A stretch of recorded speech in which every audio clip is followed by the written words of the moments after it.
Did you ever like go to school as a black child in a predominantly white school in the suburbs, um, outside of the hood, and then you grew up in that environment and you go to college and you meet so many wonderful people, multicultural people that you love and cherish, and you'll have as friends for years and years to come.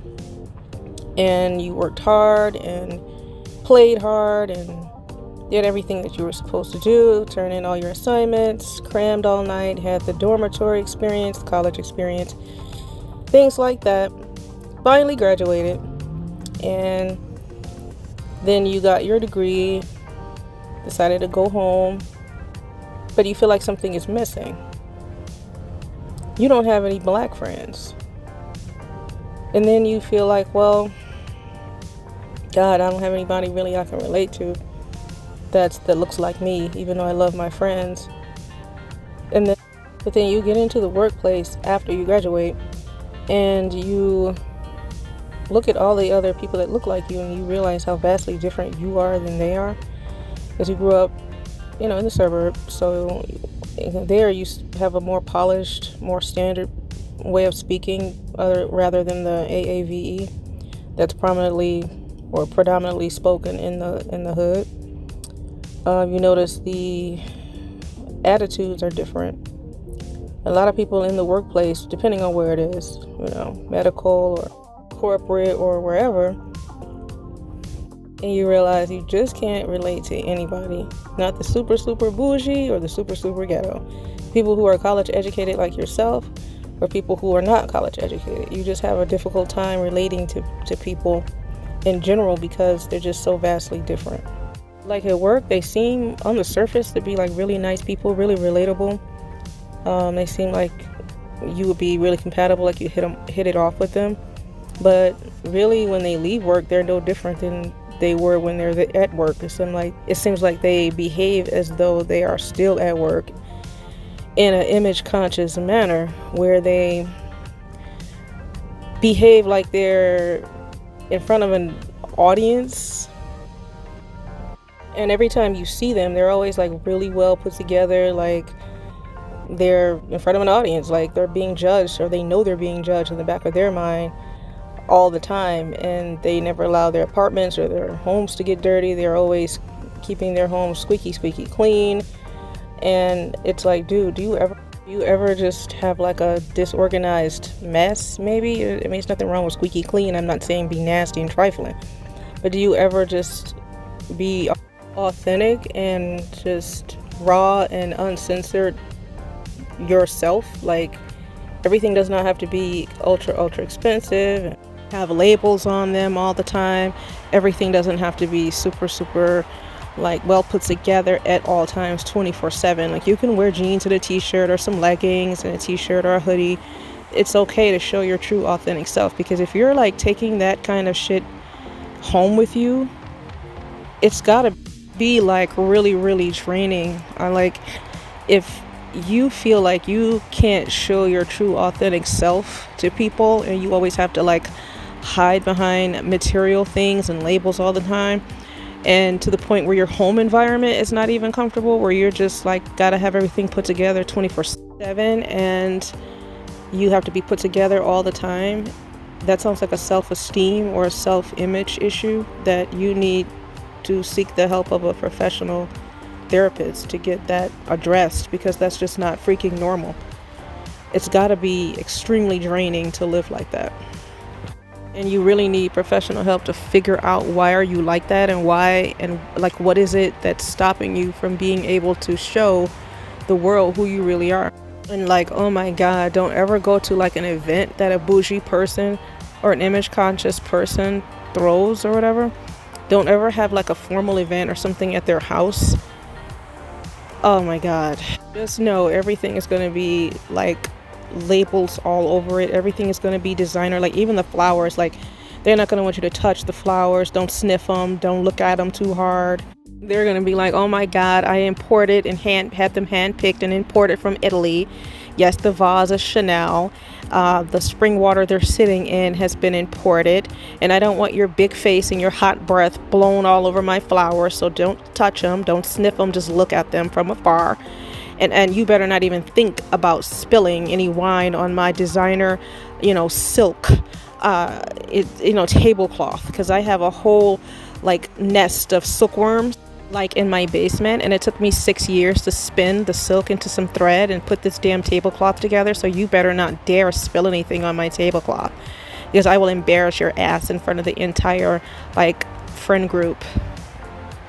And you just want to ask them, like, when was the last time you really truly just enjoyed yourself and just took off that mask and just enjoyed like looking at a swarm of fireflies, or gazed at the moon and stars, or walked a nature trail? Like, who are you? What makes you tick? Like, for real, like, how big is that stick that you have up your ass, and what is it gonna take to get it removed?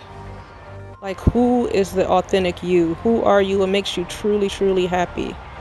And if you don't know what makes you truly, truly happy, I would suggest you like look within and do like some self-analysis, like through journaling or something, just to find out who you really are and what makes you happy, where you're not like always trying to please other people. I also noticed this kind of thing in the reverse too, where like image conscious people, or people who are like college educated or whatever, try to like speak the AAVE. And don't get me wrong, people who speak AAVE doesn't mean they're not educated, because they can be college educated and still speak that way. But after years of being around other people and being influenced around other people, sometimes you take on their like speaking habits, or they take on yours. Like, you rub off on each other sometimes. And sometimes it just sounds kind of crazy when you did not really grow up speaking AAVE, and then you try doing it after you've been speaking proper English all your life. It just doesn't sound authentic. It sounds weird, which is the same thing as having low self-image, because why are you trying to change yourself? Why would you try to hide who you are if you speak proper English, proper like polished version of the English language? Why try to hide that? But don't get me wrong, because I know people who are like extremely like image conscious. It's difficult for them to try to relate to somebody who comes from the quote unquote hood, or fit into that kind of group of people, because people from the hood will most likely like call you out and make fun of you, and why are you eating that, and why are you wearing that, what you got on, that's that white people shit, laughing at you and kind of making it obvious you don't fit in. Which kind of brings to mind this movie ATL. It was made like some years ago. I don't remember what year, but it starred Lauren London, and she played the role of Nunu. Nunu was a rich girl, but she tried to hide the fact that she was rich, and she would I guess she was going to like a private school in the richer part of the area of Georgia, but she like would change out of her rich preppy clothes and put on like the big hoop earrings, and do her little baby hairs, and try to like fit in with the quote unquote hood crowd. And in the movie, it showed her coming to like Mechanicsville, Georgia, which is where T.I. and his buddies lived at. She would go there to like hang out and skate at the skating rink Cascades, which is like a famous skating rink in Georgia, like in an effort to make friends with, I guess, people that look like her. And she knew she was rich, and she knew that she had to hide the fact that she was rich, because she wouldn't be able to relate to them, and they wouldn't even take the time to even get to know her if they knew. But T.I. in the movie started to like Lauren London. He would ask about her and wanted to know what school she came from or where she lived, because he would never see her around any other time. He would only see her around whenever they were quote unquote chilling.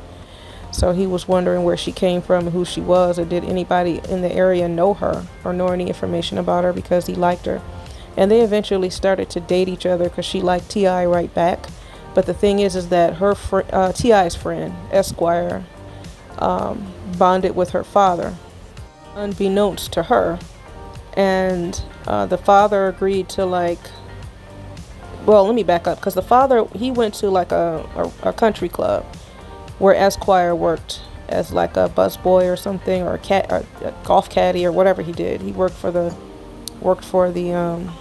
country club, and they bonded, and he agreed to write a letter of recommendation for Esquire, because Esquire was trying to go to college right after high school. So once Nunu's father finished the letter of recommendation, he called Esquire over to pick it up, and he bumped into Nunu because Nunu lived there. So she came down the stairs casually like, "Hey dad, do you know where the so-and-so?" And she walked right into Esquire. And the dad was still standing there, and they really couldn't let on that they knew each other, because she didn't want her dad knowing that she went to that side of town to hang out. And Esquire didn't want to blow his chances of getting his letter of recommendation, so he didn't let on that he knew her. But instantly, as soon as the father left the room, Esquire just went off on her. And I was just a little taken aback, like, why, because he was angry at her for, basically having a rich family and stability and a two-parent home and a Picasso on the wall. And I mean, I'm guessing he was upset because she didn't show her true authentic self, that she lived a life of privilege while they struggled, and she wanted to like put on a different face and come to the hood and keep up this little facade and this made up persona that she was one of them when she didn't know their struggles. So I'm guessing that was the reason why he was angry. He threatened to tell T.I. She said, "Well, I'll tell my dad who you are." And it was a good movie. I really enjoyed it. It's right here on YouTube. Really, it's for free. If you just type in ATL in the search engine, it'll pop up.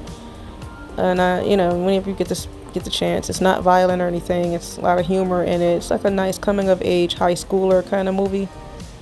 So it's very entertaining. But it did remind me, or I should say, bring to mind that definitely bougie people and people who are from the suburbs can't really blend in with people who are from the hood too much, because they're not gonna. So you're gonna get a lot more resistance typically. I mean, I don't want to just generalize, but I mean, it just is what it is. I mean, you're not gonna be well received 9 times out of 10.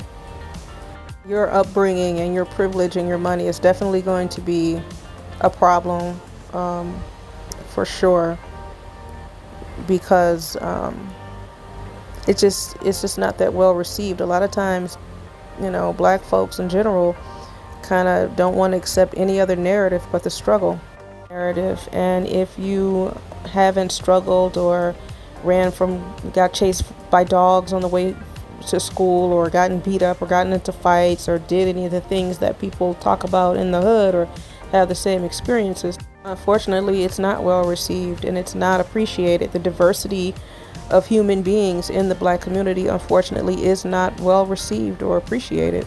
And that's a shame. I really think that people need to understand that the key to building a strong community is to embrace as much diversity as you can. Step into 2024 and let go of old habits and generational curses.